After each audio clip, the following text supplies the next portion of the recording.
Te invitamos a comprometerte mes a mes y apoyar al DFI, Docencia Final Internacional. Tu donación es nuestro salario. Que Dios te bendiga.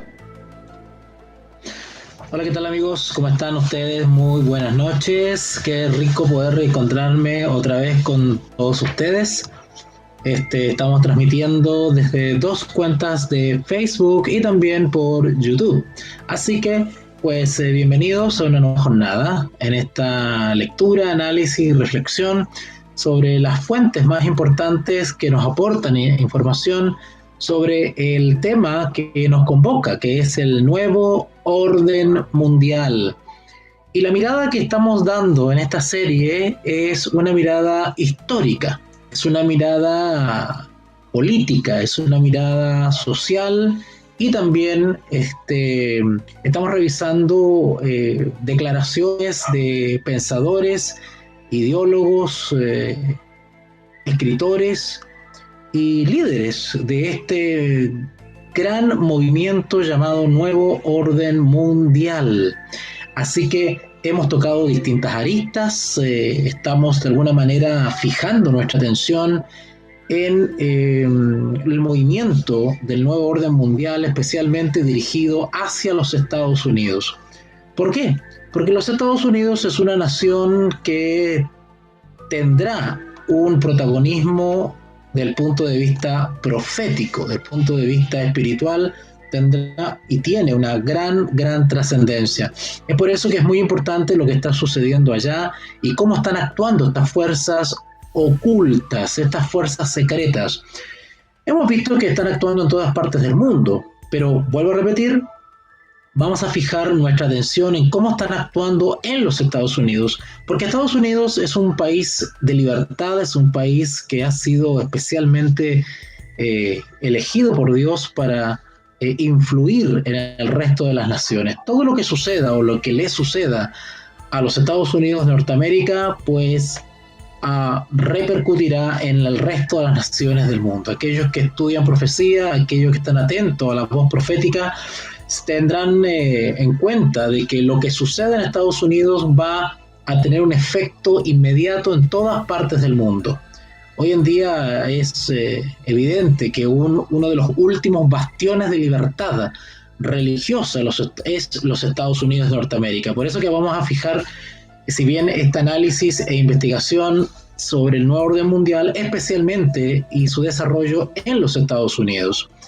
Es sabido también que la libertad de conciencia, la libertad religiosa está amenazada en los Estados Unidos, como las fuerzas espirituales de las distintas organizaciones secretas, desde la masonería hasta el vulgar y sencillo movimiento de la nueva era, como la infiltración de las ideas espiritistas babilónicas han impregnado las iglesias cristianas y cómo éstas están siendo parte como un tentáculo más de los propósitos de la agenda globalista.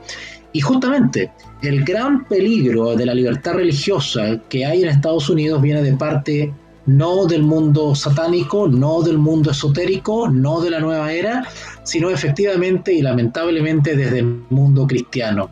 Es el mismo mundo cristiano, así llamado cristiano, tanto católico como evangélico o protestante, que están amenazando la libertad religiosa sin saberlo en su gran mayoría, intentando congraciarse con el poder del Estado, con el gobierno para imponer normas religiosas a través del poder civil. Lograrán derribar el muro de separación entre la Iglesia sobre los Estados Unidos y sobre el mundo. Será un periodo de oscurantismo, una intolerancia religiosa que estamos viendo venir a la vuelta de la esquina. Hoy día lo que vamos a hablar un poquitito va a ser lo que tiene que ver con la idea o el presupuesto de convertirse en Dios.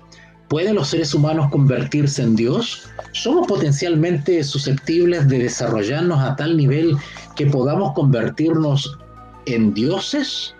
o quizás no en dioses, pero sí en superhombres y supermujeres. Bueno, esa idea no es extraña, esa idea está bien, bien desarrollada. De ahí el consejo de nosotros y de quien habla de no del peligro que implica adquirir una formación universitaria.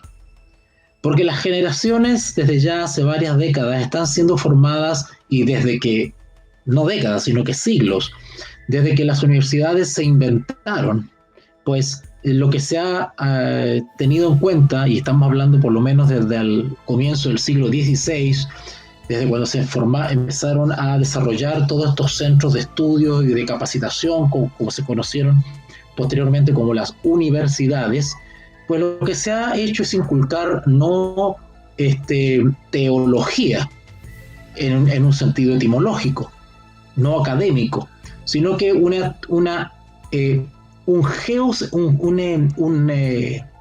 antropocentrismo. Hay un humanismo exacerbado en las universidades. Ustedes pueden ver la propaganda que se promueve para difundir las virtudes de cada casa de estudio, donde usted ve los letreros de propaganda: tú puedes, tú eres capaz. Todo eso tiende efectivamente a posicionar al ser humano como centro del universo y olvidarse efectivamente del creador de los cielos y de la tierra. De ahí que el mensaje del primer ángel de Apocalipsis capítulo 14, que llama: temer a Dios y dadle gloria, y adorad a aquel que hizo el cielo, la tierra, el mar y las fuentes de las aguas. El mensaje para este tiempo final es la vindicación de los atributos de la deidad. El Dios creador, omnipotente, omnisapiente, omnisciente. El Dios que tiene poder con su sola palabra de crear los cielos y la tierra. El ser humano se ha olvidado efectivamente de ese Dios creador, de ese Dios que lo creó. Y toda la enseñanza académica, la costumbre, la tradición, la vida misma, gira en torno al ser humano.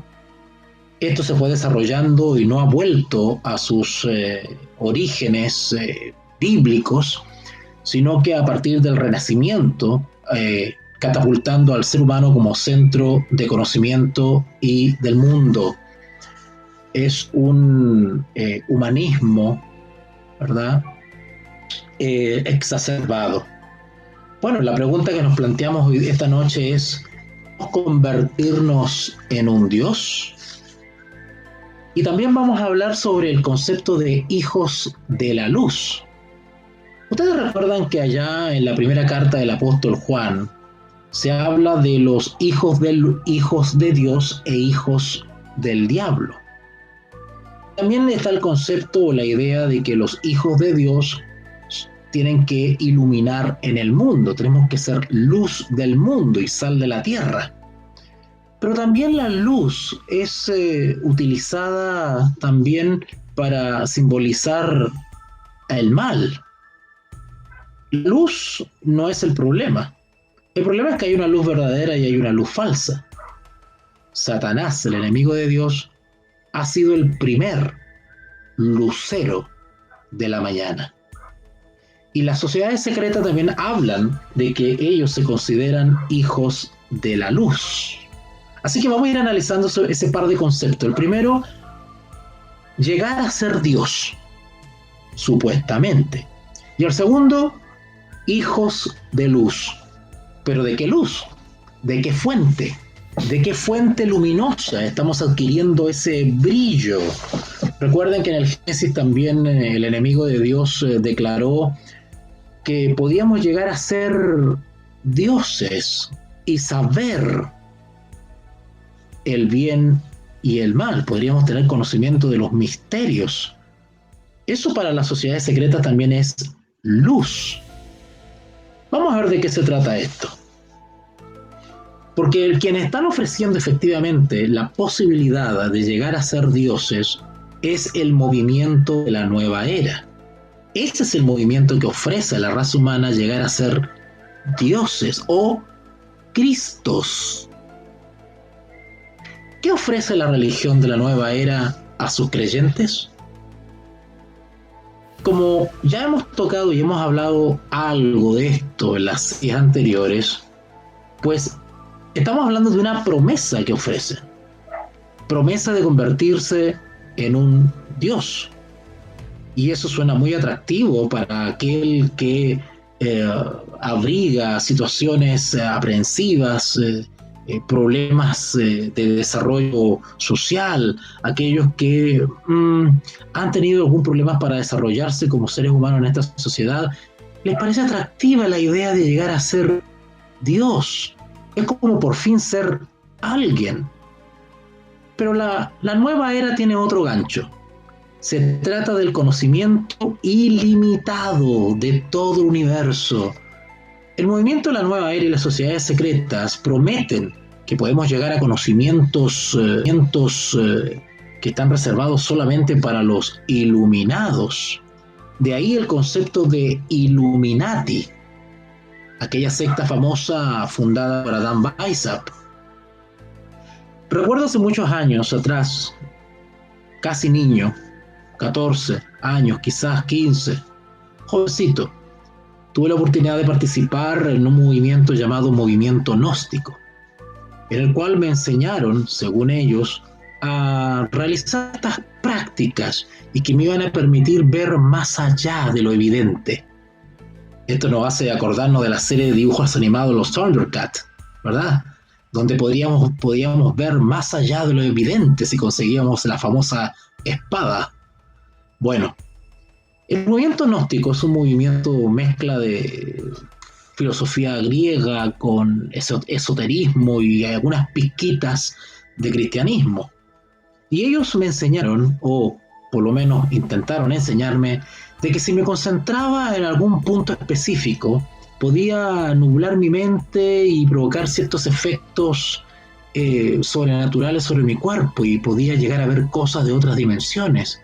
Quizás relajándome en la noche, cerrando los ojos, concentrándome con algunas palabras repetitivas como mantras, podría quizás llegar a algún estado de conciencia alterado y salir del cuerpo. Ellos le llamaban desdoblamiento astral. Bueno, todo ese tipo de cosas impresionan a la mente neófita, inexperta e inocente, que busca conocer más allá. Hay un autor llamado Fred Gitting que escribió en su libro Simbolismo secreto en el arte oculto y dijo: se afirma que después de que Lucifer cayera del cielo, trajo con él el poder del pensamiento como regalo para la humanidad. Manly P. Hall, nuestro ya escritor conocido, añadió los siguientes comentarios sobre este sistema de creencias. Cuando digo sistema de creencias me estoy refiriendo al movimiento de la nueva era que promete que podemos ser dioses y que podemos tener un conocimiento ilimitado del universo. Dijo así Manly P. Hall: en las enseñanzas secretas está escrito que la mente es el Dios salvador. ¿Notaron? Manly P. Hall dice que nuestra mente es un Dios salvador, donde la razón es la reina suprema. No puede existir la inconsistencia. La sabiduría eleva al hombre a la condición de naturaleza divina.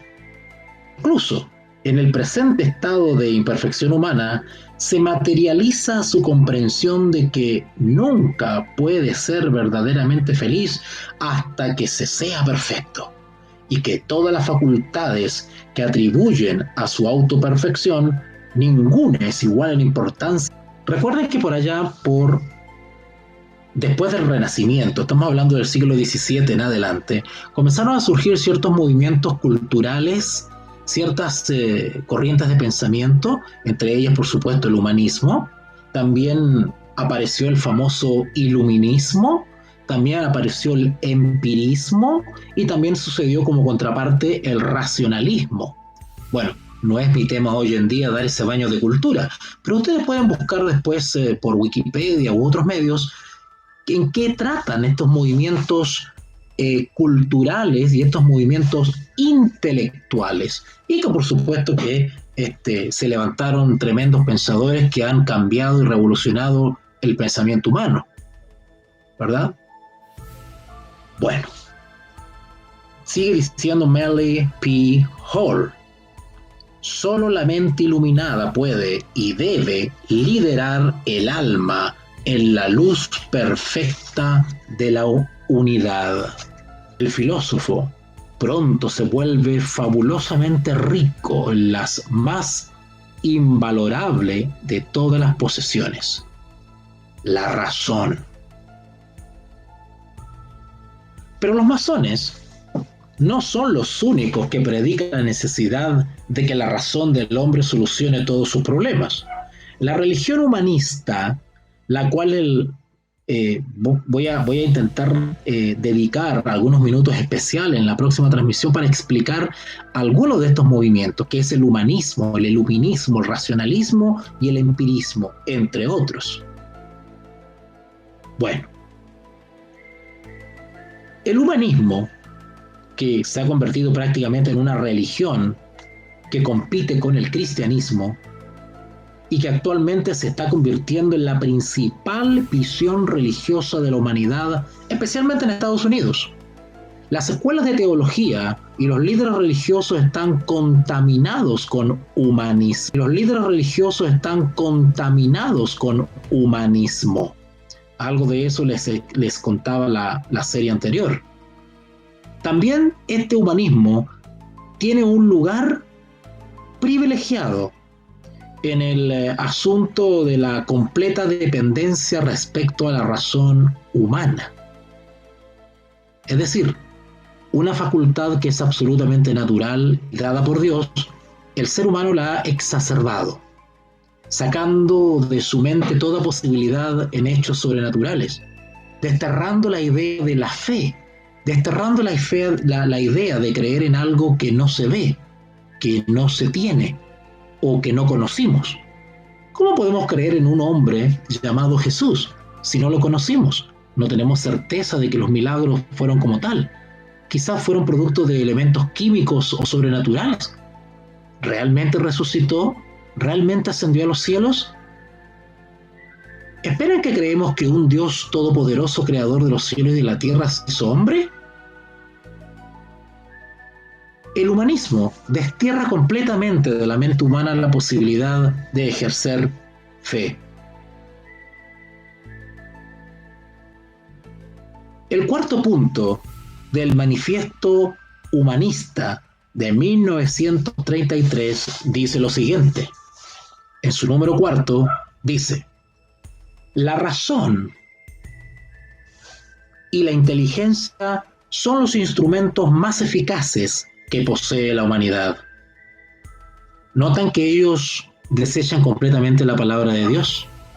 Para ellos la Biblia no es ninguna autoridad. Es un libro añejo, viejo, desfasado, similares a los masones y los humanistas. El profesor Adam Weishaupt escribió estas dos declaraciones, buscado por, es decir, los Illuminati. Y el medio de conseguirlo es la iluminación, que hace posible el entendimiento mediante el sol de la razón. Cuando por fin la razón se convierta en la religión del hombre, entonces se resolverá el problema. Notaron que estas personas no están, no tienen problemas con la razón, y nosotros tampoco deberíamos tener problemas con porque eso es natural, eso es una facultad otorgada por el Dios creador. El problema es que esta gente depende y exalta esa facultad haciéndola autosuficiente. La postura de que la razón es la única esperanza de los miembros de la logia masónica, por ejemplo, Harold G. Bollen escribió en su libro Revista de la Nueva Era, que es la revista oficial del rito escocés de la francmasonería, dijo lo siguiente: la francmasonería cree que es más sagrado vivir de acuerdo con la razón que vivir según la fe. Porque la razón es un puente de entendimiento, mientras la fe es solo un puente de esperanza. La razón reta a nuestras mentes, mientras que la fe puede ofrecer comodidad sin conseguir logros. Por otra parte, Hall añadió después esta declaración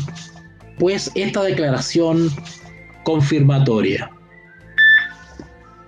Dijo así Hall: la doctrina secreta, los símbolos de la masonería, tiene su propia fuente en 3 órdenes antiguas y enaltésicas, una de las cuales, la de los artesanos de Dionisio. Recuerden que Dionisio fue identificado por los romanos como Baco, el dios, que el ex masón, recuerdan, Albert Pike y Albert Mackey, han identificado con el dios Sol, Osiris, ¿ok? Así que cuando hablamos de Dionisio, estamos hablando en el fondo del dios Sol, Osiris. Bueno, este autor, Hall, dice efectivamente que la doctrina secreta que fluye por los símbolos de la francmasonería tiene su propia fuente en 3 órdenes antiguas, una de las cuales es la de los artesanos de Dionisio. Al principio, los dionisiacos compararon al hombre con un duro sillar que, alineado en un bloque completado mediante el instrumento de la razón, podía encajar en la estructura de ese templo viviente y eterno, construido sin el sonido de un martillo, la voz de un obrero, ni herramienta alguna de contención. Albert Pike añadió comentarios adicionales a estos, el primero de los cuales afirma que la masonería tenía sus propios 10 mandamientos. El primero de estos mandamientos era, número 1, Dios es la sabiduría eterna, omnipotente e inmutable. La sabiduría se define como el poder de juzgar correctamente basándose en el conocimiento, y el hombre obtiene ese. Albert Pike fue tan lejos como para divinizar la mente del hombre. ¿Notaron dónde está el problema de esta gente? Ellos divinizan, deifican la razón humana. Dice así Albert P. Hall: la razón es el absoluto. Con ella debemos creer. La masonería no difunde ningún credo, sino preocuparse de los valores morales enseñados por el Dios de la Biblia. Nadie se atrevería a sugerir que el hombre no utilice su razón en absoluto. Sabemos que eso es algo que lo llevamos por naturaleza. Lo que estos defensores de la nueva era, masones, humanistas, Illuminati, creyentes de la nueva era, lo que están diciendo es que quieren utilizar exclusivamente la razón, sin tomar en cuenta a Dios.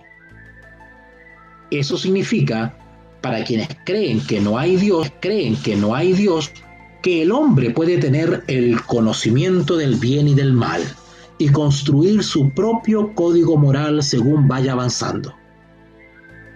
Para quienes no creen en Dios, Él no tiene nada que decir para poder regir los principios y la conducta moral del ser humano y de sus hijos, de los hijos de Dios. Por tanto, el hombre debe tener el derecho a decidir por sí mismo en todos asuntos morales, religiosos, políticos y económicos, haya o no haya un Dios. ¿Han escuchado ustedes algunos movimientos que hablan de decidir por mí mismo? Bueno, esos son movimientos rebeldes que ignoran la ley de Dios.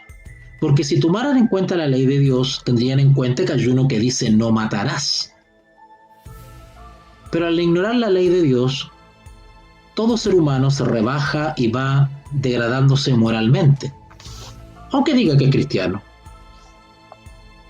Pero la verdad es que el Dios existente Dios al hombre leyes morales para que las siguiera, principalmente en el Antiguo Testamento.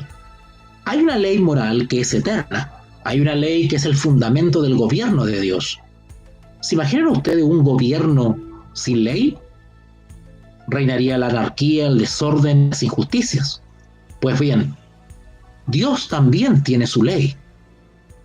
Son 10 mandamientos que nos ha entregado a su creación, donde se fijan principios morales por los cuales poder construir una vida de adoración y de devoción.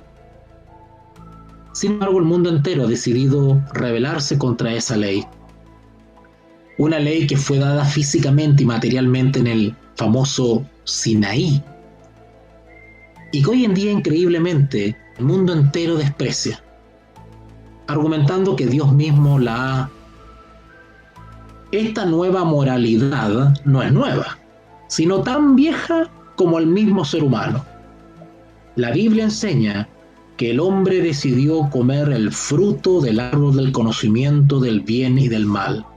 Y eso es lo que estas organizaciones han hecho.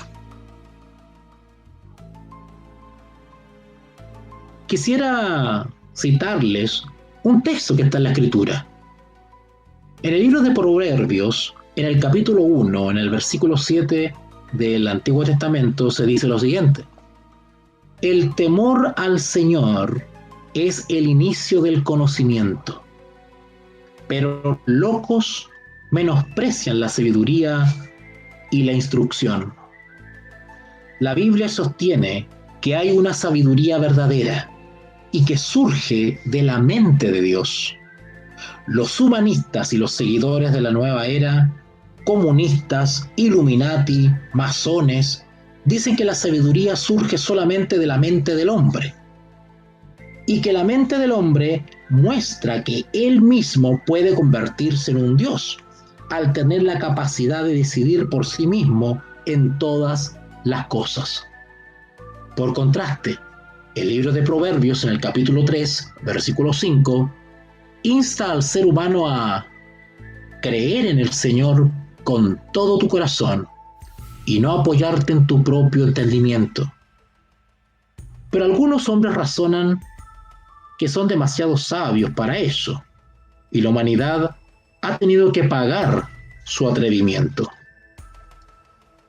Pero también hay otra promesa que vende el movimiento de la nueva era, y que es que dice que podemos ser llamados hijos de la luz.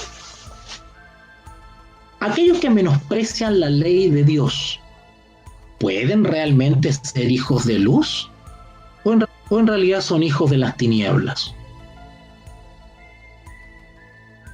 Si el hombre primitivo, en primer lugar, adoró al sol, o más que primitivo, pagano, bueno, el paganismo degrada al ser humano hasta lo primitivo.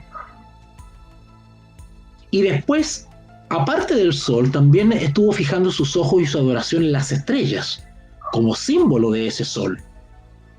El siguiente paso lógico sería que adore la luz que proviene de ese sol y de esas estrellas. Y esta es la evolución que nos enseña la historia. Albert Mickey escribió: la luz siempre constituyó un objeto principal de culto, como fuente primordial de conocimiento. John White, llamado, entre comillas, otro teólogo de la nueva era por Tex Mars, en su libro Dark Secret of the New Age, Oscuros Secretos de la Nueva Era, señaló que el hombre no solo busca la luz, sino convertirse en luz. Interesante. Que las sociedades secretas del movimiento de la nueva era prometen convertirnos en luceros, Lucifer, en luminarias. Dice así John White: al principio vas hacia la luz, y a continuación estás en la luz. Después, tú eres la luz. Adam Weishaupt, el fundador de los Illuminatis, escribió en el año 1778: dejad que haya luz, y habrá luz.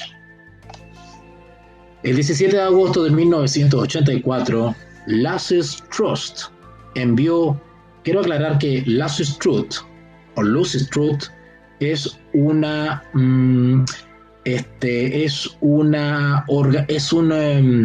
una casa publicadora, ¿ya? Es una casa publicadora que es una casa publicadora, ¿ya? Es una casa publicadora que se fundó por allá por el 1800, a fines de 1800 y algo, y que es una casa publicadora que pertenece a un movimiento esotérico, espiritista, místico, llamado Teosofía, ¿vale? Yo sé que algunos de ustedes lo han escuchado, ¿verdad? Si no, pues busquen en Wikipedia o por internet, por Google, y van a encontrar ustedes qué es la Teosofía. Fue fundada por una misteriosa mujer llamada Madame Blavatsky. Bueno, el 17 de agosto de 1984, Lucis Trust envió una carta a un ciudadano que preguntaba y que quería una explicación sobre el origen del nombre Lucis Trust. Claro, a alguna persona seguramente le llamó la atención por qué esta revista o esta casa publicadora se llamaba Lucis Trust. ¿Y saben ustedes qué significa Lucis Trust? Significa verdad de luz. Verdad de luz. Y es, como había dicho, una tremenda casa editorial que publica libros relacionados con la nueva era.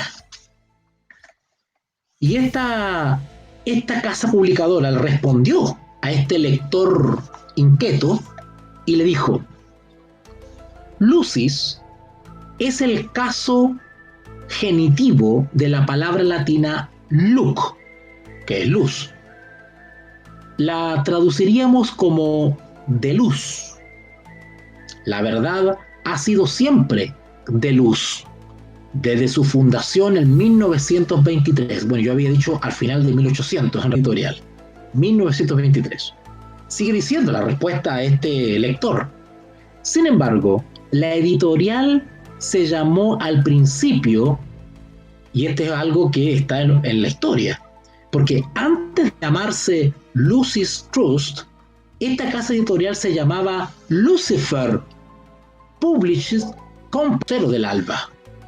Y no tiene ninguna relación con Satán, dijo la revista, tal como la sabiduría convencional podría pensar. Pero hay alguien más que afirma ser el lucero del alba.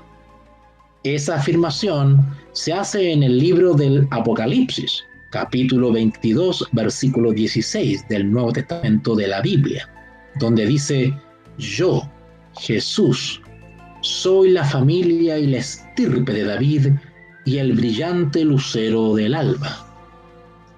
Notaron que al principio de esta serie les dije que el tema de la luz puede ser usado de distinta manera, porque hay luz verdadera, cuando el Señor Jesús dijo: yo soy la luz, pero también hay una luz falsa, una impostura realizada por el príncipe del mal.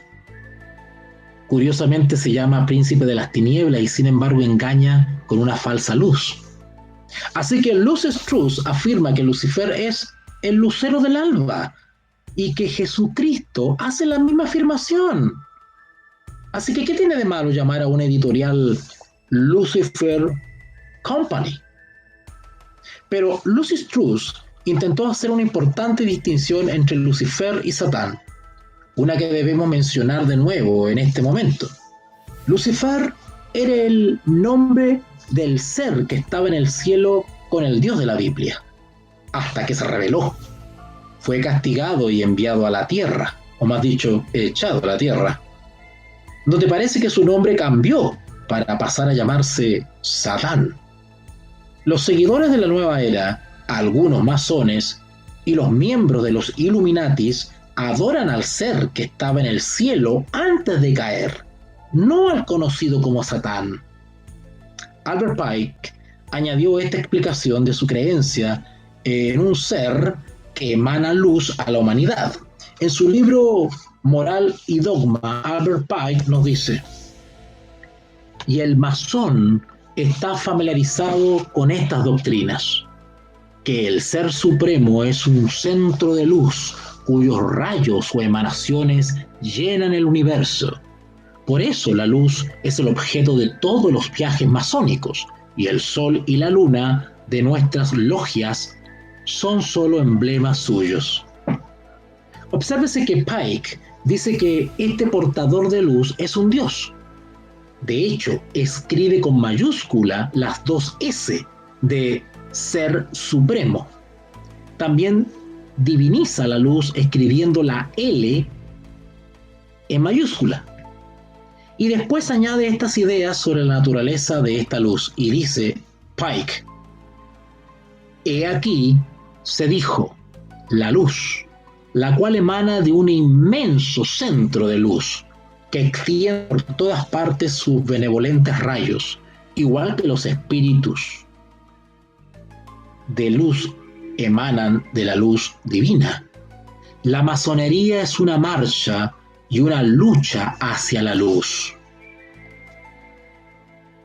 Para demostrar a todos ustedes que me están escuchando que todo esto no solo son ideas de un masón, sino que son las ideas de la francmasonería, es importante citar, para comprobar fuentes, otros masones y otros autores.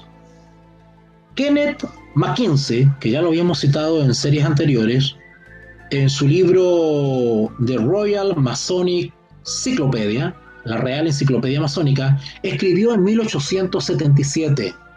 Dijo después, en la entrada Hijos de Luz, lo siguiente: los masones por derecho propio son necesariamente hijos de la luz, y así son aceptados incluso por sus adversarios, que son hijos de la oscuridad. Esta es una revelación importante. Quienes se oponen a los masones y por lo que representan, se dice que son hijos de la oscuridad.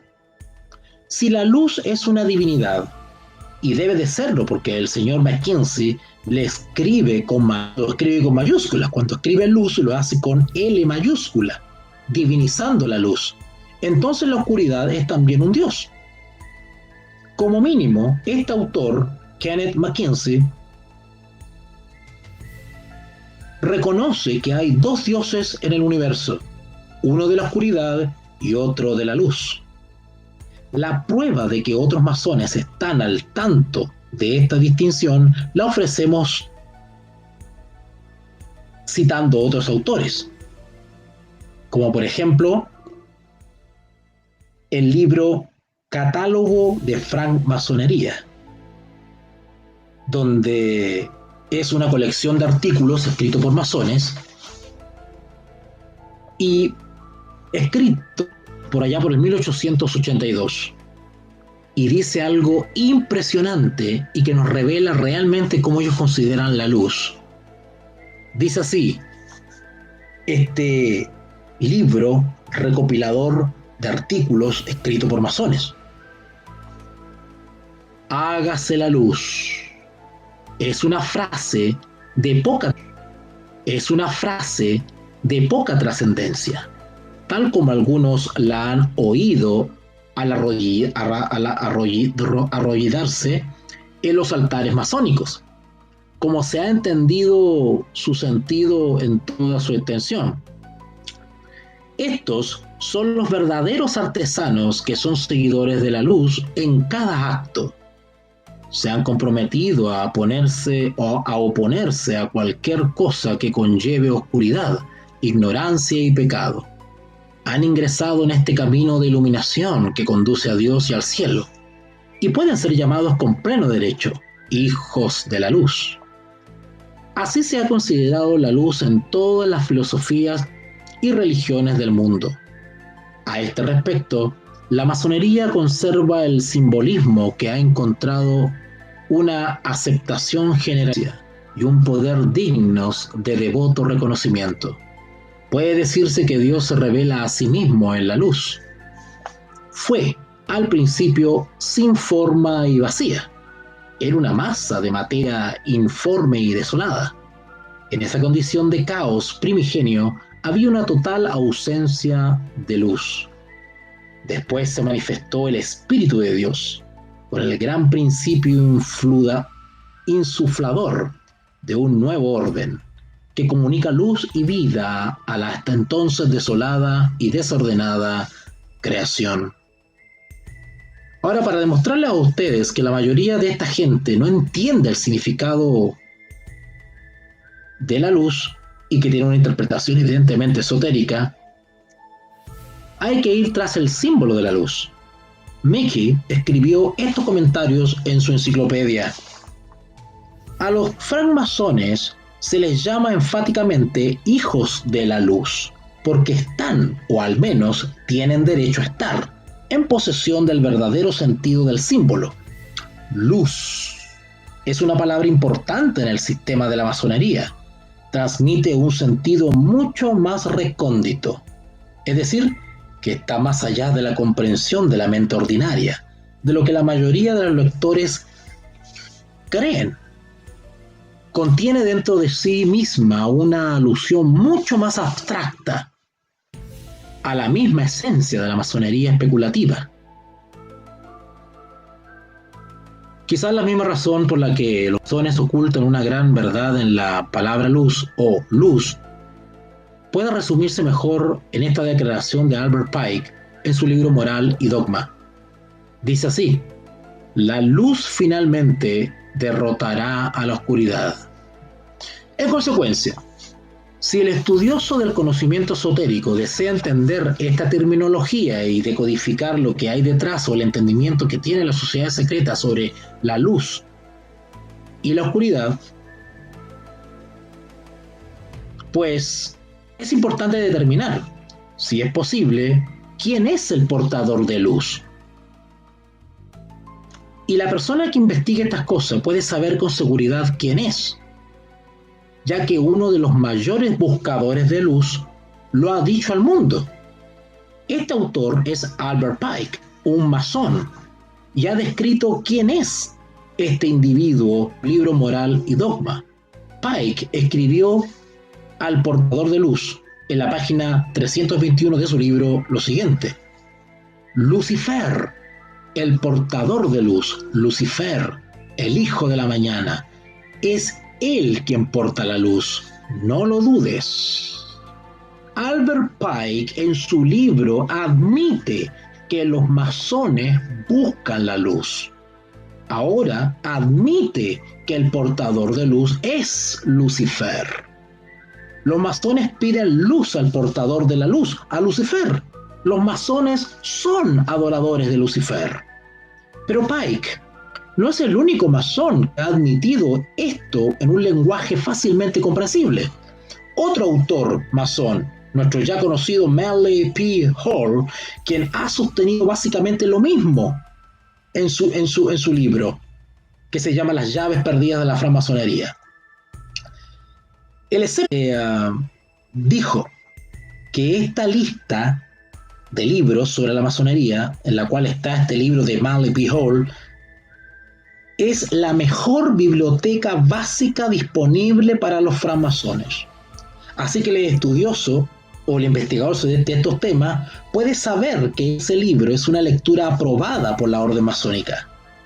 Este es el comentario: tantas energías de Lucifer están en sus manos, es decir, las manos del masón, y antes de que pueda ascender, es decir, los grados, debe demostrar su habilidad para aplicar adecuadamente su energía. ¡Wow! Por tanto, las energías de Lucifer están en las manos del maestro masón. El dios de algunos masones es Lucifer. No puede haber duda, ya que algunos de los escritores masones más conocidos lo han sostenido con sus propias palabras en sus libros. Hall añadió este comentario en la página 55 del mismo libro. Dice así: el maestro masón es en verdad un sol, un gran reflector de luz. Permanece ante la brillante luz del fuego. y ante el mundo. A través de él pasa Hidra, la gran serpiente. De su boca brota la luz de Dios. Su símbolo es el sol naciente. Interesante. Albert Pike confirmó que Hidra era una serpiente en la página 508 de su libro Moral y Dogma. Por tanto, esa cita del libro de Hall confirma que el masón es el intermediario entre el Dios de algunos masones. La Biblia ha dejado claro que Lucifer entró en el cuerpo de una serpiente cuando se acercó a Adán y a Eva en el jardín de Edén. Por tanto, los masones creen que la luz, las emanaciones de su Dios Lucifer, finalmente vencerán a la verdad que Dios otorgó al hombre en la Biblia. Albert Pike añadió otra pieza de significado de la luz masónica. Ya ves, porque él está en la logia, donde la letra inicial del nombre de la divinidad sobresale por encima del maestro. Es el lugar de la luz. Es esa luz, el verdadero conocimiento de la divinidad, el bien eterno, el que los masones de todas las épocas han buscado.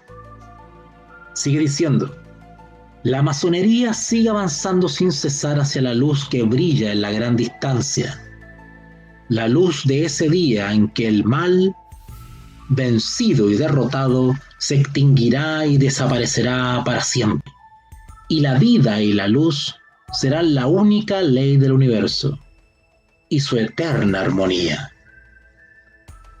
Queridos oyentes, en consecuencia, este ex masón de alta categoría y credibilidad, Albert Pike, dice al atento lector de sus libros que la luz que todos los masones buscan es el verdadero conocimiento del auténtico Dios. Y añade que Lucifer es el verdadero Dios del universo. El secreto de los masones ya no es secreto. Los investigadores de los masones pueden saber y podemos saber adeptos y que ocultan tanto los iniciados como los experimentados, pero un estudio de la luz no estaría completo sin identificar al individuo que la Biblia dice ser la fuente de la verdadera luz. El nombre de ese individuo fue registrado en el Nuevo Testamento y lo escribió el discípulo Juan, aproximadamente en el año 80 después de Cristo. Dicho discípulo fue testigo de muchos de los acontecimientos del Nuevo Testamento y se vio impulsado a escribir lo siguiente en San Juan, capítulo 8, versículo 12. Después habló Jesús de nuevo a ellos y les dijo que Él es luz del mundo. Quien les siga no caminará en... Así que aquí vemos que la naturaleza exacta de la batalla entre los seguidores del embaucador portador de luz Lucifer, es decir, los masones, los Illuminatis y la nueva era, son los enemigos de la verdadera luz, que es Jesús. Y tal como ya hemos compartido en estas series, estas organizaciones secretas creen que su Dios, su luz, finalmente vencerá la verdadera luz, que es Jesucristo. Todos estos movimientos secretos, o no tan secretos, como los masones, la nueva era, los Illuminati y otros grupos, en el fondo son enemigos de Jesucristo. Y así ha sido durante muchos siglos. Todos trabajan a fin de asegurar la victoria para su bando en esta guerra cósmica. Queridos amigos, hemos llegado hasta el final de esta lectura y análisis y reflexión. Estamos avanzando un poquito más en las conclusiones respecto a la posición de las sociedades secretas y los conceptos equivocados que tienen, y cómo ellos en realidad creen la verdad al revés. Ellos creen estar en la luz y combatir en las tinieblas. Ellos consideran la verdad de la Biblia y de Jesucristo como oscuridad y sus enemigos. Ellos afirman abiertamente que su luz es Lucifer y que no era un ángel malo, y que el gran enemigo es la luz falsa, según ellos, Jesucristo. Son fuerzas terrenas, tentáculos del diablo para derrotar la verdad y la verdadera luz en este mundo. Y nuevamente nos reunimos para compartir alguna lectura, una reflexión, alguna información importante que tiene que ver con esta temática que venimos desarrollando desde hace varias semanas. El nuevo orden mundial. Y esta ha sido una serie bastante detallada. Si ustedes se dan cuenta en las transmisiones anteriores, van a percibir de que estamos yendo a profundidad, estamos tocando no cositas así por encima, estamos citando a los mismos pensadores y escritores del nuevo orden mundial. Aquí no estamos hablando cosas generales y cosas medias así que ustedes generalmente van a escuchar por redes sociales de que se habla del nuevo orden mundial y se tocan cosas muy generales. Acá estamos hablando de cosas específicas, estamos yendo al cerebro, estamos yendo a la parte intelectiva, estamos yendo al meollo del pensamiento, estamos tratando de entender los conceptos, las ideas, la visión, el paradigma de esta gente. Claro, la mayoría de nosotros ha escuchado hablar del famoso nuevo orden mundial, pero pocos se han detenido a analizar qué piensan, qué entienden ellos por nuevo orden mundial, cuál es su simbología, qué entienden ellos por esa simbología, qué interpretación le dan, qué concepción del mundo tienen, qué entienden por el bien y por el mal, por la luz y la oscuridad. Bueno, incluso hemos hasta citado textos bíblicos para comprender cómo los entienden ellos, cómo miran al enemigo de Dios, qué entienden ellos por la luz o por Lucifer. Y en la transmisión pasada estuvimos investigando un poquito y citando a nuestros autores que ustedes ya los conocen. ¿Se acuerdan de Pike, de Mickey, verdad? Todos estos escritores que son ex-masones, y hemos estado citando sus propias palabras, sacadas de sus propios libros. Así que aquí estamos revisando la fuente directa de lo que ellos piensan. Y esto es un ejercicio intelectual bastante interesante porque al saber lo que ellos piensan o al leer lo que ellos piensan, inmediatamente nosotros hacemos un ejercicio en nuestra cabecita, pues contrastamos, comparamos las concepciones de ellos con nuestras propias concepciones. Ponemos a prueba nuestras propias convicciones religiosas en contraste con las interpretaciones que ellos dan, incluso a algunos textos bíblicos y más aún de la historia misma. Recuerden que en la transmisión pasada estuvimos viendo algo sobre la luz. ¿Se acuerdan que estuvimos viendo sobre qué es para ellos la luz? ¿Qué es la luz como objeto de adoración? Y cómo ellos también la luz la representan en símbolos, como por ejemplo el sol, el fuego, las estrellas, los cometas, los astros, la luna, y cómo estos astros generadores de luz pues tienen su correspondencia o su personificación, o podríamos decirlo su representación antropomórfica, es decir, con forma humana o semi-humana. Vimos el ejemplo de esta representación en los dioses egipcios. Hablamos de Osiris, de Horus. Bueno, para entender por qué la luz se ha convertido en un objeto de culto para los masones, ¿Y por qué toco los masones? Porque son los masones los que efectivamente se representa más el simbolismo de lo oculto. Hemos visto que los masones, y ustedes lo pueden comprobar si alguna vez tienen oportunidad de entrar a un edificio que es de la masonería, ustedes se van a dar cuenta de que ellos tienen una especial fijación con la figura del sol. Interesante que hay una religión cristiana llamada catolicismo romano que también usa profusamente el sol y los rayos de este.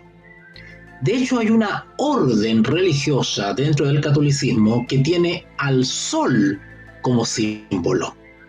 Me refiero a la Compañía de Jesús, los jesuitas. Los rayos, el brillo, siempre ha sido una representación de Lucifer en todas las sociedades secretas, especialmente en la masonería. Pero para poder entender por qué la luz se ha convertido tan necesariamente en objeto de culto de los masones, y para otros grupos, por supuesto. De hecho, los famosos Illuminatis vienen de ahí, de la iluminación. Bueno, para entender todo esto es obvio que el sol sale por el este y se pone por el oeste. Los masones saben que es la dirección conocida como el este, por donde el sol físico sale cada día. Albert Pike, nuestro ya amigo ex masón, indicó que es en la parte este de su logia donde se sienta su maestro de culto, rango equivalente al de presidente. Un masón que explicó este hecho fue el capitán William Morgan, quien expuso los rituales masónicos en un libro titulado La francmasonería explicada. Según él, William Morgan, el maestro de la masonería se sienta en el lado este por una razón. Dice Morgan, igual que el sol se levanta por el este para abrir y adornar el día. Del mismo modo, situado en el este, preside el maestro de culto para abrir y adorar y adornar su logia. Albert Pike explicó con más detenimiento este asunto. Dice así Albert Pike: se dice que nuestras logias emulan el este y el oeste, porque el maestro representa el sol naciente y por supuesto debe estar en el este. Mickey, nuestro ya también citado y conocido autor, también escribió sobre la relación entre el lugar donde se sitúan el maestro y el lado este. El este, dice Mickey, al ser el lugar donde se sienta el maestro, se considera la parte más honorable de la logia. Así que, según estos autores masónicos, el sol o símbolo de Lucifer, el dios de algunos masones, sobre todo los que tienen más grado, del 30 para arriba, el dios Lucifer reside en el lado este. Los masones saben esto, por lo que colocan a su maestro de culto en esa zona y después esconden las razones por las que hacen esto a sus propios compañeros. Pero quiero hoy día referirme a algo que seguramente algunos quienes están en YouTube, seguramente en su pantalla están viendo una foto que corresponde a la pirámide de Giza. ¿Ok? La pirámide de Giza. Y ven ustedes también ahí a los pies de la pirámide la esfinge, ¿verdad? La famosa esfinge, esa escultura mitad león, mitad felino, con cabeza de ser humano, ¿verdad? Pero bueno, la estructura que ustedes ven atrás, la construcción que ustedes ven atrás se llama la pirámide de Giza, ¿ya? O también conocida como Keops, en honor al faraón. ¿Ok? Y esa pirámide que ustedes ven ahí en la pantalla, los que están en YouTube, o quienes no la ven, pues pueden buscar en Google, en Internet, pirámide de Giza o Keops, con K de kilo, Keops. Y van a encontrar referencias de algunos datos sobre esta pirámide. Esa pirámide es la más grande de Egipto que aún sobrevive. Es la más importante de todas, porque hay otras pirámides más chiquititas. Esa pirámide tiene una altura de 140 metros y se erige sobre una enorme base de unos 230 metros. ¡Wow! Es gigantesca. Esa pirámide, además de ser la más grande en Egipto, es considerada una de las 7 maravillas del mundo. Y fue ordenada a construir por el faraón Keops. De hecho, la pirámide lleva el nombre del faraón que ordenó crearla, Keops. Y este Keops pertenece a la 4ª dinastía del Egipto antiguo. Así que si alguno quiere investigar un poquito más sobre el punto de vista arquitectónico de esta pirámide, pues puede ir a internet y hay abundante información. ¿Por qué les señalo algo sobre esta pirámide de Giza? ¿Por qué? Porque los masones coinciden con los egipcios en que Osiris, entre paréntesis, le voy a recordar algo. ¿Saben ustedes de dónde sacó el Vaticano la pirámide que está en la Plaza de San Pedro? La pirámide que está en la Plaza de San Pedro, entre otras más, el Vaticano la mandó a encargar a Egipto. Esa es una pirámide, la pirámide que está en la Plaza de San Pedro, en Roma, en el Vaticano, digamos, territorio vaticano, en la ciudad de Roma, en Italia. Es una pirámide original de Egipto. Simbólico, ¿verdad? Interesante. Bueno, los masones coinciden justamente con los egipcios en que Osiris, uno de sus dioses, era una divinidad. Noten, los masones creen que esta diosa egipcia Osiris es una divinidad también, tal cual como los egipcios. Por ejemplo, Albert Baiki escribió que Osiris era el sol. A los dioses soles de todo el mundo se les ha erigido templos en su memoria, como un lugar donde poder adorarlos. Osiris no fue una excepción. Los masones son conscientes de esta tendencia a construir templos como lugar para adorar a los dioses. En octubre de 1953, un masón escribió en The New Age Magazine, la revista de la nueva era, publicada por el rito escocés de la francmasonería, y dice lo siguiente: si por aventura fueras a visitar la gran pirámide de Giza o Keops, te encontrarías con un souvenir que afirma que Osiris ordenó a Talmes construirle una casa en forma de pirámide con ciertos pasadizos diseñados. Hay quien en Egipto afirma que la Gran Pirámide no fue construida para servir de tumba a un faraón muerto. Bueno, eso es lo que históricamente los arqueólogos y los historiadores nos han dicho respecto a las pirámides de Egipto. Los científicos, porque los arqueólogos, antropólogos, topógrafos,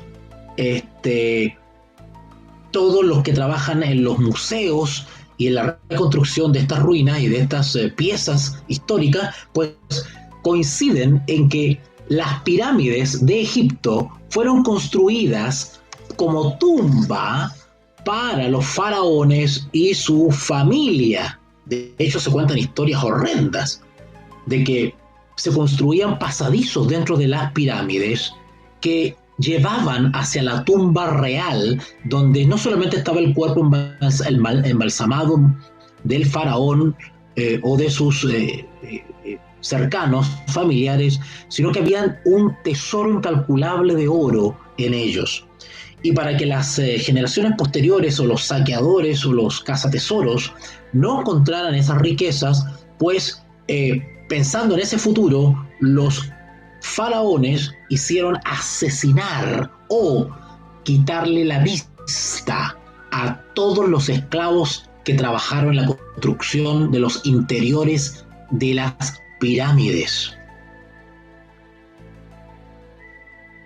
Hay quien en Egipto afirma que la Gran Pirámide, hablando de esta pirámide que ustedes ven en la pantalla acá en YouTube, la pirámide de Giza o de Keops, que no fue construida para que sirviese de tumba a un faraón muerto, sino que como templo de iniciación en el culto al sol. Actualmente hay cada vez más pruebas que apoyan esta afirmación. Pero es importante poner las bases para esa conclusión, empezando por examinar esa prueba. ¿Ok? Así que vamos a analizar un poquito esto de que si las pirámides realmente fueron construidas para un lugar de iniciación para los que adoraban al sol. ¿Ok? Ok. Hay quienes afirman que la pirámide se construyó hace unos 6.000 años y no unos 3.000 años, como cree la mayoría de los arqueólogos. Uno de los autores que defienden esta idea es Richard Nooney, en su libro titulado 5 del 5 del 2000. Así se llama el libro, 5 del 5 del 2000. Esta obra no trata propiamente sobre las pirámides, sino sobre la afirmación de que en la Tierra tendrán lugar cambios fundamentales en el año 2000. Bueno, eso es lo que creían antes del año 2000, por supuesto, ustedes saben eso, y quienes estábamos viendo las profecías y estudiando las profecías para el año 2000, quienes estábamos investigando todos estos temas antes del año 2000, pues sabemos, y me van a entender lo que voy a decir ahora, que se estaban corriendo muchas especulaciones respecto a lo que iba a suceder con el año 2000. Algunos decían que el año 2000 iba a haber un colapso financiero que iba a destruir la economía mundial.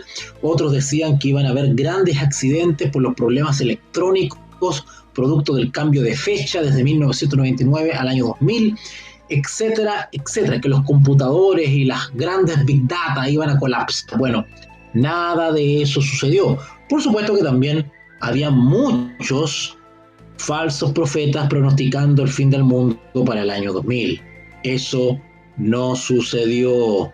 Pero bueno, este autor Richard Nooney, que escribió este libro 5 del 5 del 2000, trataba en ese libro la afirmación efectivamente de que iban a haber cambios fundamentales para el 2000. O sea, este autor estaba en esa vorágine y lo decía debido a un cambio en el alineamiento de 5 planetas cercanos a la Tierra. Bueno, ustedes también saben eso y fueron testigos en ese entonces, quienes estaban atentos el año 2000 a este tipo de cosas, escucharon, ¿verdad? Escuchamos cómo algunos estaban pronosticando un alineamiento de los planetas, algo que no es ninguna novedad porque eso sucede cada cierta cantidad de años, ¿ok? Pero le atribuían a ese fenómeno astronómico una serie de efectos nocivos y que iban a alterar la superficie de la Tierra. Bueno, no sucedió nada tampoco, ¿ok? Es lo que le llaman el famoso alineamiento planetario. Pero bueno, no me voy a referir a eso ahora. Lo que quiero decir es que Richard Nooney se refiere al tema de las pirámides, y lo que él señala es que él designaba pirámide, el concepto de pirámide en el antiguo Egipto. Él decía que eso significaba luz gloriosa. Noten, este autor señalaba dentro de su investigación que el término pirámide significa luz gloriosa, lo que evidentemente tiene que ver con el tema que estamos tratando, porque se relaciona la pirámide con el sol y con el dios sol Osiris, que era el dios sol egipcio. Manly P. Hall, nuestro famoso ya citado autor ex-masón, afirmó que también creía que la pirámide fue construida para otro propósito distinto del de servir como una tumba para Faraón. Hall escribió lo siguiente: las pirámides, los grandes templos egipcios son para la iniciación. También dijo que sabía para qué servía la ceremonia de iniciación y dijo, Manly P. Hall, lo siguiente: los iluminados de la antigüedad entraban por sus puertas como hombres, pero salían siendo dioses. Actualmente, hay muchas personas que creen que un individuo llamado Khufu, noten, no Kung Fu, no el actor de las artes marciales, no, este es Khufu, construyó la Gran Pirámide. Bueno, este Khufu, que yo personalmente no tengo idea quién es, solamente lo he escuchado por el famoso Khufu, se le atribuye a esta persona, Khufu, la construcción de la pirámide, una especie de arquitecto, una especie de diseñador. ¿Okay? Ahora, ese nombre, Khufu, según Nuni, el escritor del libro 5 del 2000, Nuni, dice que Khufu fonéticamente es similar al vocablo del idioma egipcio antiguo utilizado para referirse a la gran pirámide, Kuti, que significa luz gloriosa. Bueno, seguramente a ustedes que me están escuchando esto les parece un trabalengua, pero lo que quiero explicar es que simplemente los nombres, todo, el diseñador, los arquitectos, el simbolismo, el objeto, todo tiene relación con el culto a la luz, al sol.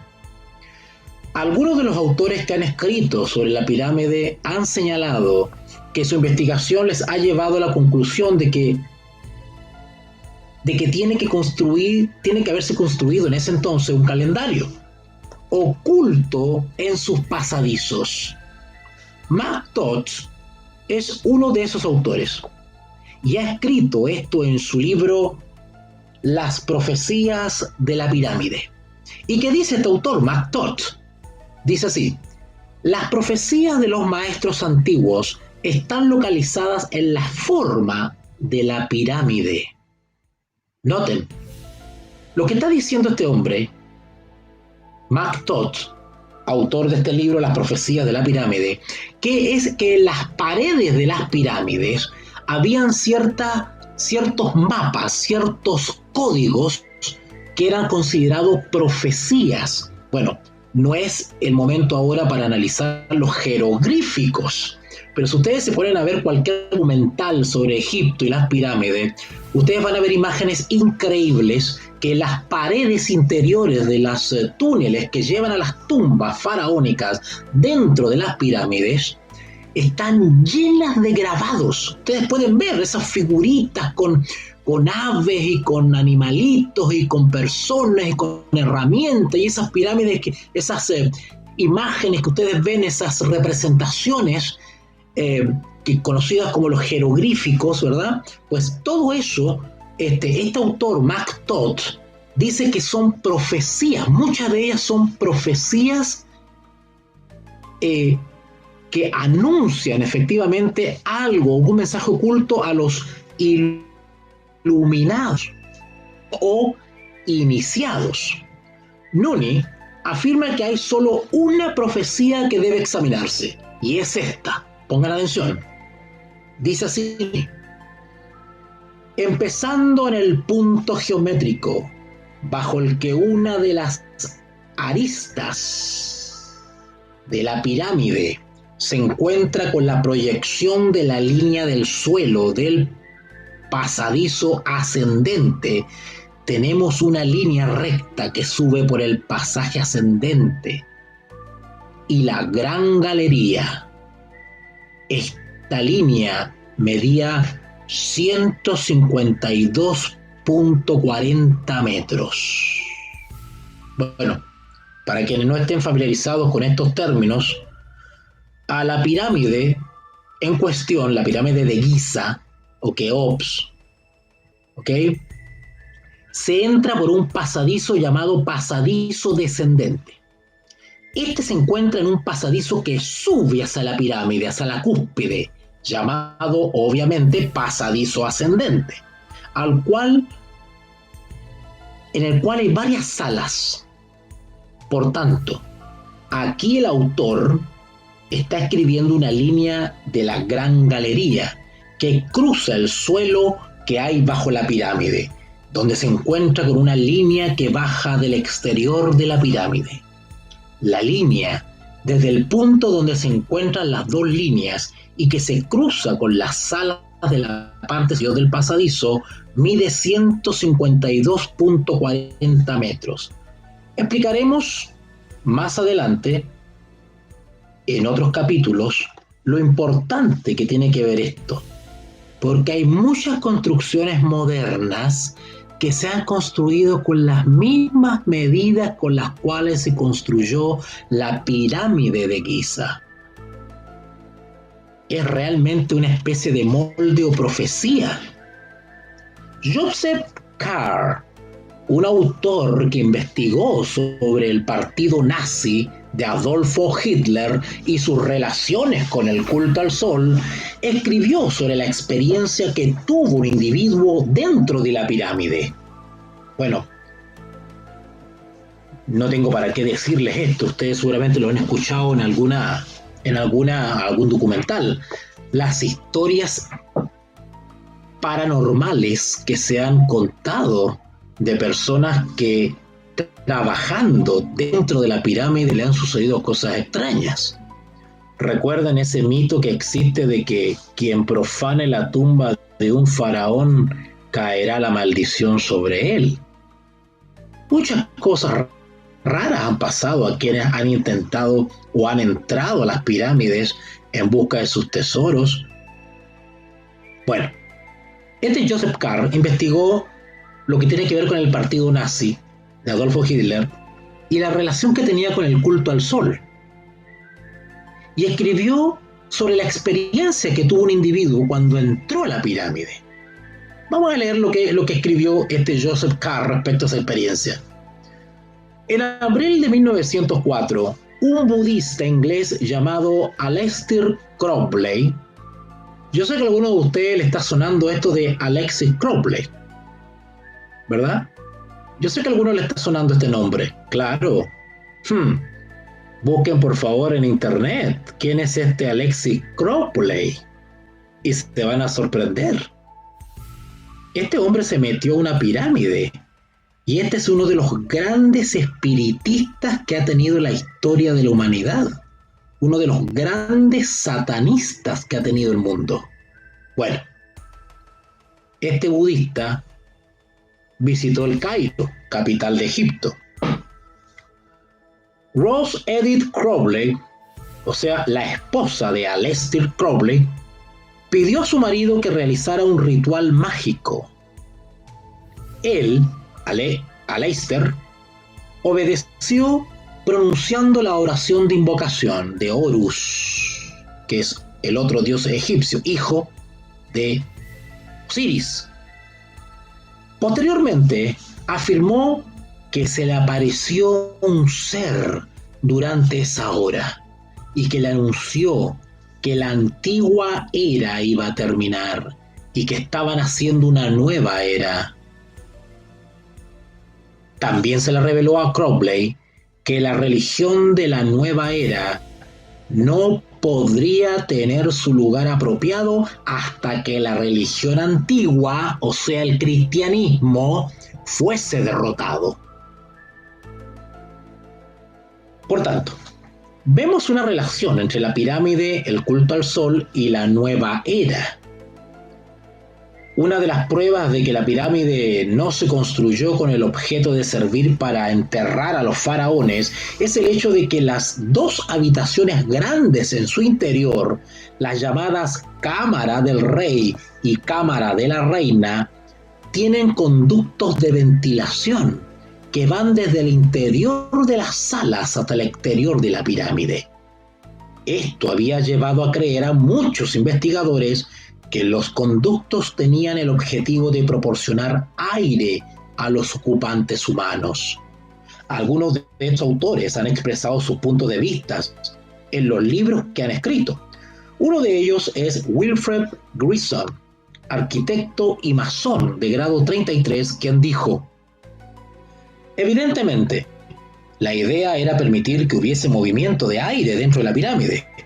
No se puede vivir mucho tiempo respirando aire estancado. Así que mi tesis es que se trataba de un templo de iniciación.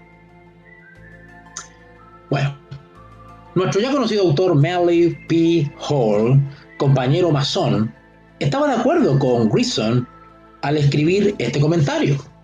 Y Hall dijo: no parece haber razón por la que una verdadera tumba deba tener conductos de aire que salen de la cámara del rey y llegan hasta la superficie.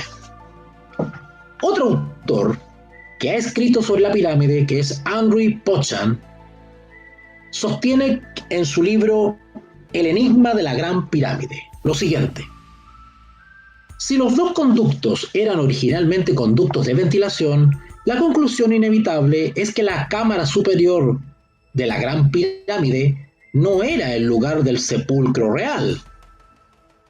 La ventilación continuaba no solo por alrededor y hasta la cámara del rey, sino que si esto hubiese estado cerrada, pues hubiese provocado la putrefacción de la momia. Sin embargo, estas se mantenían intactas. Nuni, recuerden nuestro famoso autor Nuni, escritor de este libro llamado 5 del 5 del 2000, relacionó la Gran Pirámide de Egipto con el simbolismo de la pirámide de México, conocida como la pirámide de Chichén Itzá. Bueno, si hay algún mexicano aquí escuchando, que yo sé que hay varios mexicanos escuchando esta transmisión, pues seguramente estarán más familiarizados con esas famosas pirámides que están en México, ¿verdad? La famosa pirámide Chichén Itzá. Bueno, Nuni dice lo siguiente: el templo del lado este del cuadrángulo tiene muchas imágenes con una enorme explosión solar, y del centro de ella sale la gran cabeza de una serpiente cuya boca está abierta. Esto necesita poca explicación. El sol, que representa a Dios, y la serpiente, su divina sabiduría, sostiene la cabeza del hombre, de forma que no pueda ver la divina sabiduría de la serpiente ni la luz de Dios de la cual procede. Nuni está diciendo con esta cita que la serpiente intenta alejar al hombre del conocimiento de que el Dios era Lucifer, en la forma de una explosión solar. Es decir, ocupan esta metáfora de la explosión para evitar que el ser humano conozca o se dé cuenta que en realidad está adorando a Lucifer al adorar al sol. Pero hay otro misterio oculto en la Gran Pirámide que debemos examinar. La pirámide parece haberse construido para recordar la explosión de una gran estrella hace 4000 años. Nuni sostiene: si el pasadizo ascendente, estoy hablando de la pirámide de Giza, pirámide de Keops en Egipto, si el pasadizo ascendente y la gran galería se hubieran construido para observar esta explosión de una supernova, el complejo de Giza se habría erigido en recuerdo de un tremendo cataclismo en el sistema planetario de la Tierra, que afectó al mundo con fuego e inundaciones. la Gran Galería, dispuesta como un telescopio gigante que apunta a un cuerpo celeste específico en la parte sur del cielo de la Tierra, antes de que su vista del cielo quedara bloqueada por la finalización del edificio, apunta a donde la radioastronomía acaba de indicar que tuvo lugar la supernova más próxima a nuestro sistema solar. La gran galería interior de la pirámide de Keops o de Giza está dirigida a ese punto particular de la parte sur del cielo de la Tierra. Lo que están afirmando estos hombres es de que este pasadizo ascendente que está dentro de la pirámide de Giza apunta hacia un lugar especial en el cielo. Posteriormente, Nuni explicaba, ya está fallecido ya, la investigación que se ha realizado para colocar el punto del universo donde apunta la Gran Galería. Y noten lo que dice este escritor Nuni. A finales de la década de los 60, el doctor Anthony Hewitt, quien compartió en 1974 el Premio Nobel de Física, estaba trabajando en el Observatorio Radioastronómico Mural, en Inglaterra. Y Hewitt empezó a observar, pongan atención por favor lo que estoy diciendo, Hewitt empezó a observar una misteriosa serie rítmica de pulsos que procedía claramente de un punto en la parte sur del cielo. Nuni a su vez señaló que el Dr. Hewitt demostró que los extraños pulsos rítmicos eran emisiones de radio procedentes de una estrella que se había colapsado o explotado en la parte sur del cielo de la Tierra, en algún momento en torno al año 4000 a.C., una fecha recordada por los misterios de la francmasonería como Anno Lucis, el año de la luz. La palabra Anno Lucis es una palabra latina. Anno, año, lucis, luz, el año de la luz. En otra parte del mundo, George Michanowski, autor del libro La estrella del pasado y del futuro, se encontraba descifrando un increíble mensaje cortado, esculpido y bastante irregular, que había en una antigua tableta de arcilla cuneiforme. Y dijo lo siguiente: la antigua tabla cuneiforme sumeria, bueno, ustedes que me están escuchando saben que cuando digo Sumeria, me estoy refiriendo a la famosa cultura sumeria que habitó por lo menos hace unos, no me atrevería a decir cuántos años, pero estamos hablando de una cultura que se desarrolló por allá, por donde se conoció como la tierra de Mesopotamia, lo que hoy en día es Siria, parte de Irak y partecita de Irán. Todo lo que tiene que ver con el territorio que abarca los famosos ríos Éufrates y Tigris. Todo ese territorio se conoció o se pobló con una cultura llamada Sumeria, que está considerada como una de las culturas más antiguas de la humanidad. Porque después de los sumerios llegaron los babilónicos. O sea, capten la antigüedad.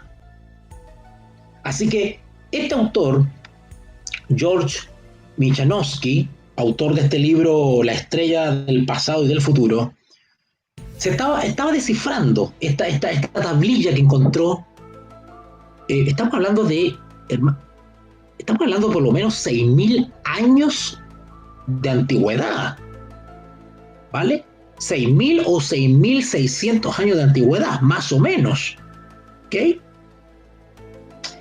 Y él dice lo siguiente: la antigua tabla cuneiforme sumeria que Michanowski estaba descifrando describía una estrella gigante que explotaba dentro de un triángulo formado por las tres estrellas Zeta Puppis, Gamma Pelorum y Labba Velorum. Estas 3 estrellas se encuentran situadas en la parte sur del cielo de la Tierra. Michanovsky no las conocía en ese momento y fueron observadas por Anthony Hewitt. Michanovsky siguió descifrando el catálogo de estrellas sumerio, que contenía observaciones que databan de miles de años atrás. El notablemente preciso catálogo de estrellas indicaba en ese momento que la estrella flameante que había explotado dentro del triángulo volvería a ser vista por el hombre dentro de 6.000 años. Según las profecías sumerias, el mundo será golpeado por una gran estrella al fin de estos 6.000 años. Así que 2 científicos de fama mundial, tanto Hewitt como Michanovsky, habían descubierto por separado los resultados de una gran explosión que ambos pensaron que había tenido lugar aproximadamente hace 6.000 años. Noni planteó después la pregunta: ¿hay alguna relación masónica entre Vela X, una estrella que explotó dentro de un triángulo, con el antiguo símbolo religioso y las flechas estelares de la francmasonería? Los masones han contestado la pregunta con un rotundo sí. Albert Mickey, un masón, escribió en su enciclopedia: en el año de la luz, abreviado AL, la fecha utilizada en la antigua masonería artesanal, descubierto, van sumando 4.000 años a la era vulgar o común. De este modo, 1911 más 4.000 serían 5.911 años. El libro que el lector puede investigar respecto a todo esto que hemos citado de estos integrantes de estas sociedades secretas,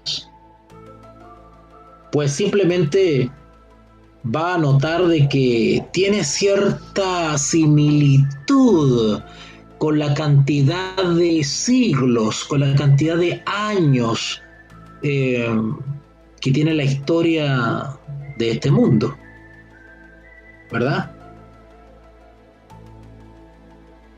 Otro autor que ha escrito sobre la Gran Pirámide es Tom Valentin, y su libro, que se titula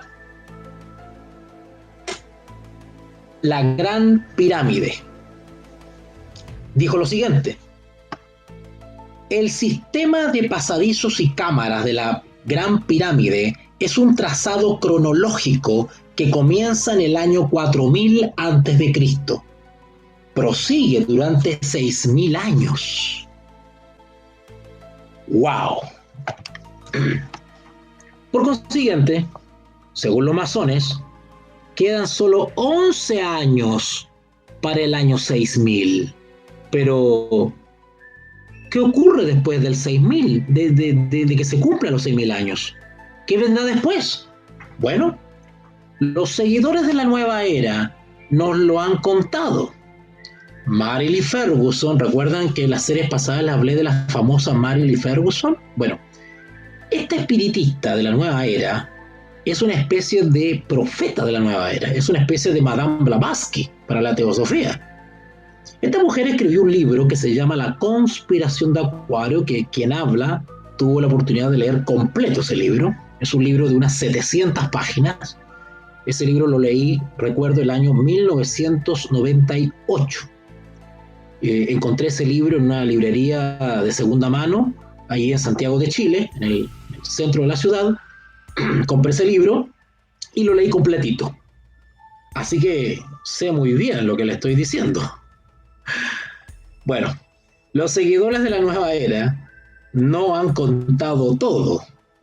Mary Lee Ferguson, esta famosa líder mundial histórica de la nueva era, ya fallecida, ustedes pueden ver en YouTube. En YouTube pueden ahí marcar Mary Lee Ferguson y les va a salir una señora ya mayor. No hay traducción al español, pero bueno, por lo menos para que la conozcan en persona, ¿verdad? Bueno, escribió en su libro La conspiración de Acuario lo siguiente: estamos entrando ella está hablando del año 2000 para adelante. Ella dice que del año 2000 para adelante iba a iniciar la era de Acuario, dice ella. Es decir, del año 2000 para atrás, porque, a ver, nosotros, las personas normales que nos basamos en la historia, pues dividimos la historia en, ustedes saben, ¿verdad? La basamos en la prehistoria, antigüedad, ¿verdad?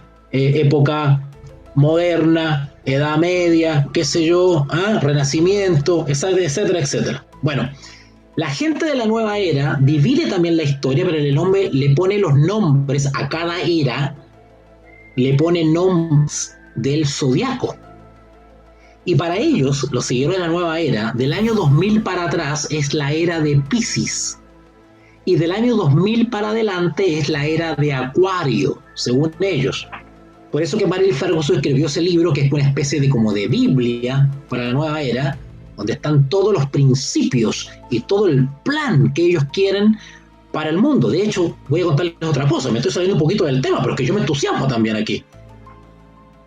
Todos los principios descritos en el libro La conspiración de Acuario de Marilyn Ferguson, que es una espiritista, son todos los principios o directrices o coordenadas a poner por práctica o implementar hoy en día por las Naciones Unidas y su documento y su plan o agenda del desarrollo sostenible. Ustedes ya han escuchado las conferencias que he dado sobre ese documento, sobre la Agenda 2030 y el desarrollo sostenible. Tengo más de 5 videos donde doy conferencias sobre eso.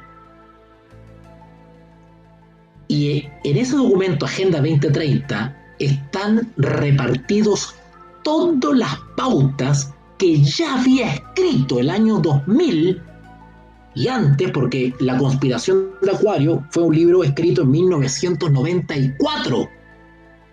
Y ya Marilyn Ferguson estaba hablando de la conspiración de Acuario. De hecho, el libro se llama así, La conspiración de Acuario, porque ella decía que del año 2000 para adelante comenzaba la nueva era de Acuario.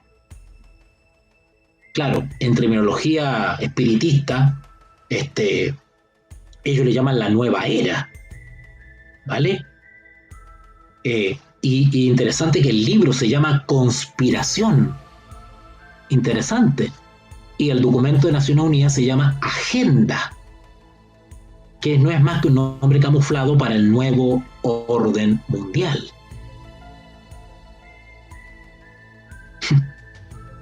Bueno, ella dice que a partir del año 2000 para adelante estaríamos entrando en un milenio de amor y de luz.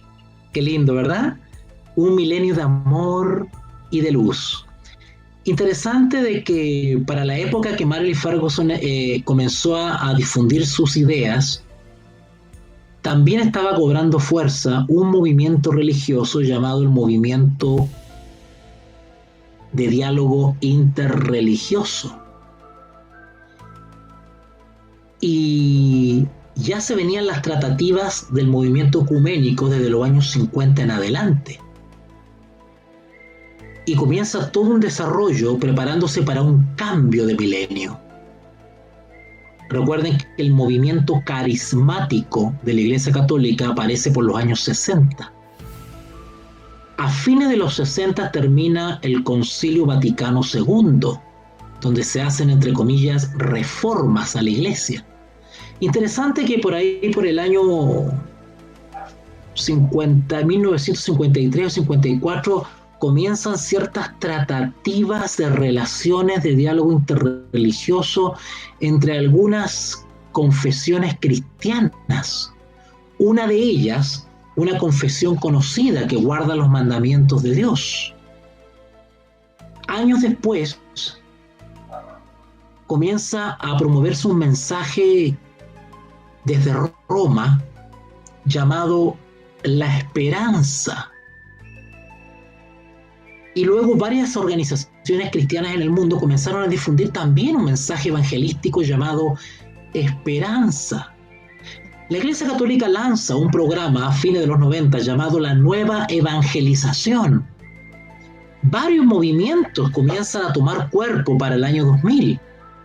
Y Mary Lee Ferguson dice en su libro Conspiración de Acuario, estamos entrando en un milenio de amor y de luz.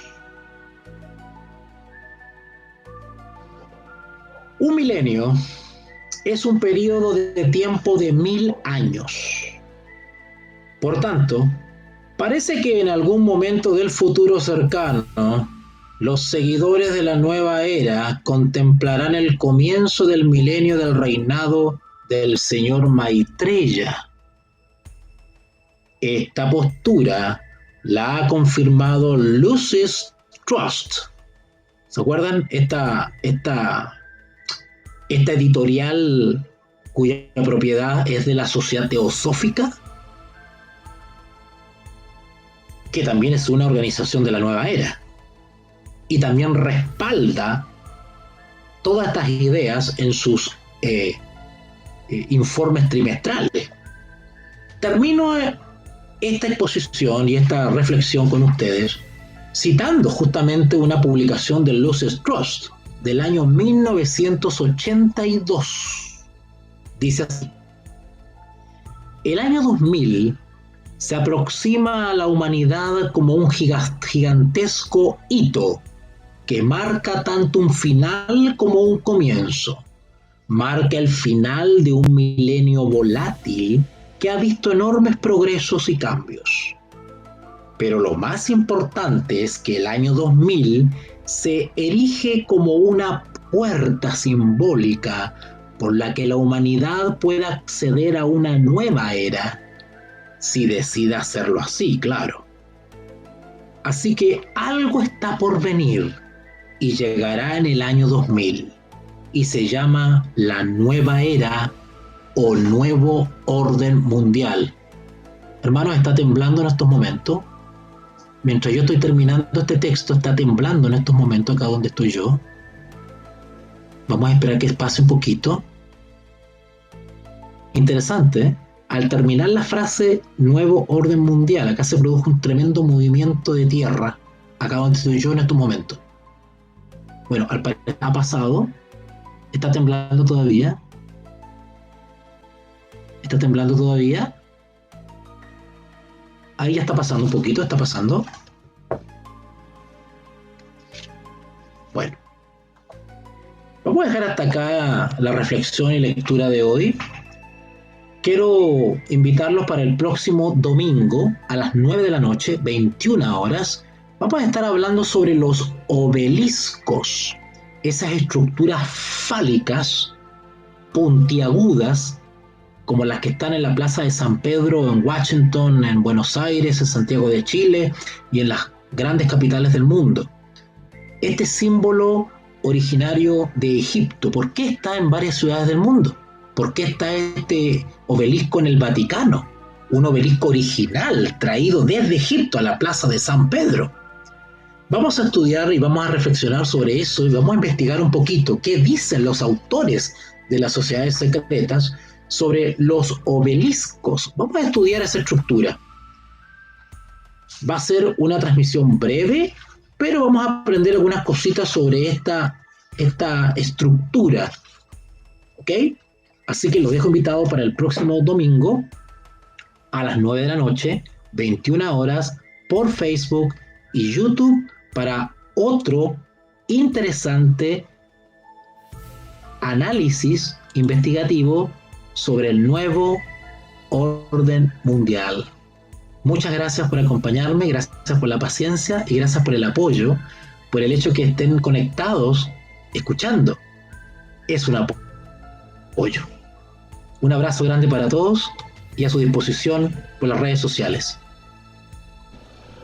Te invitamos a comprometerte mes a mes y apoyar al DFI, Docencia Final Internacional. Tu donación es nuestro salario. Que Dios te bendiga.